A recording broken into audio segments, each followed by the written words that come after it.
ভাই আমার ছোট ভাইটা অনেক কান্না করে জানেন, যে বাবার কবর বিক্রি হয়ে গেছে। আমার ছোট বোনটা এখন গেলে, আমরা বাড়িতে গেলে প্রথমে আমার বাবার কবরটার পাশে যাই। আমি জানি না আর কিছুদিন পরে ওই বাবার কবরের পাশে যাইতে পারবো কিনা, বাবার কবরটা রক্ষা করতে পারবো কিনা, জানি না, বলতে পারতেছি না ভাই। কতটা নিকৃষ্ট কাতার হলে যে নিজের মা নিজের মেয়েকে অ্যারেস্ট করে দেয়, পুলিশের কাছে মামলা করিয়ে বাবার কবরটা রক্ষা করার চেষ্টা করেছিল, এই জন্য তাও আবার মাদকের মামলা দিয়েছে। সে মেয়েকে নাকি নেশাগ্রস্ত, নেশা করে, এমনটাই আমরা তার মুখে শুনেছিলাম। আসলে কেন মামলাটা দিয়েছে আর আপনাকে কি মামলা দিয়েছিল? ভাই শুধুমাত্র হ্যারাসমেন্ট করার জন্য দিছে। আমি এখন তার রাস্তার কাটা, কারণ ভাই বোন দুইটাই নাবালক।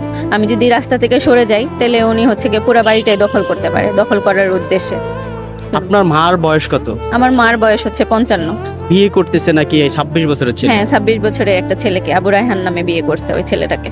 এইটার কারণটা কি? আসলে আপনার বয়সের থেকে নাকি ছেলের বয়স কম? হ্যাঁ, তা আমার আপনার- বয়স থেকে ছেলের বয়স কম, আমার 32 অলমোস্ট, আর ওনার বয়স হচ্ছে গিয়ে 26। ওই 26 বছরের ছেলের বিয়ে করার পরে থেকে এই ঝামেলাগুলো শুরু হয়েছে।